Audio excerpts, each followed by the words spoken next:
क्या मध्य प्रदेश में बीजेपी में हो गए हैं दो फाड़? आखिर भरे मंच से बीजेपी के प्रदेश अध्यक्ष से मोदी जी के मंत्री ने क्यों छीन लिया माइक? दोस्तों, मेरा नाम है कुमकुम बिनवाल। 2014 के बाद भारतीय राजनीति में मोदी जी के उदय के बाद से ही एक चलन शुरू हुआ है दूसरी पार्टियों के बड़े नेताओं का बीजेपी में शामिल होना। इसमें कई तो ऐसे थे जिनको बीजेपी में मंत्री से लेकर मुख्यमंत्री तक बना दिया गया। लेकिन क्या ज्योतिरादित्य सिंधिया जैसे लोगों का कांग्रेस से बीजेपी में आना बीजेपी के लिए मुश्किल पैदा कर रहा है? मतलब बीजेपी को ही बांट रहा है, वो भी दो फाड़ में। ये वीडियो यही तो सवाल उठा रहा है। दोस्तों, ये वीडियो एमपी के शिवपुरी का है। मंच पर सीएम शिवराज सिंह चौहान, मोदी जी के मंत्री और कांग्रेस से बीजेपी में शामिल हुए ज्योतिरादित्य सिंधिया और प्रदेश अध्यक्ष वी डी शर्मा थे।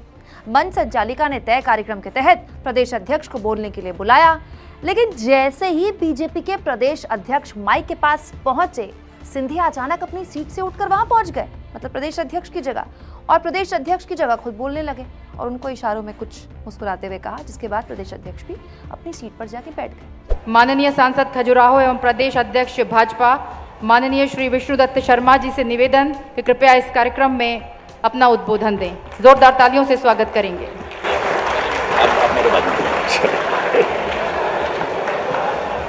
बताइए, देश की सबसे अनुशासित पार्टी में भरे मंच में बीजेपी के दो दिग्गजों की आपस में मारामारी चल रही है माइक को लेकर।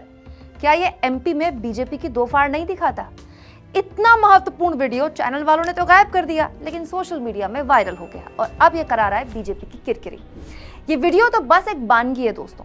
पिछले कई दिनों से बीजेपी में सिंधिया गुट के विधायकों और मंत्रियों और पुराने भाजपाइयों में जबरदस्त तकरार की खबरें खुल्लम खुल्ला छप रही हैं।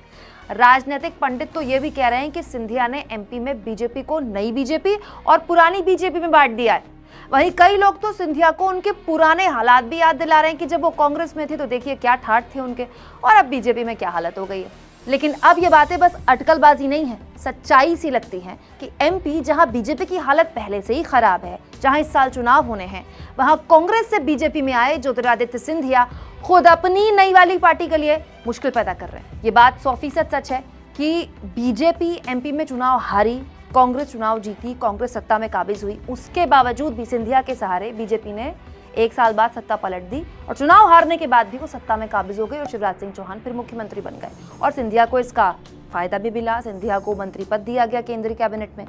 लेकिन सिंधिया का पुराना ख्वाब है एमपी का सीएम बनना, जो कांग्रेस में रहते उनका पूरा नहीं हुआ।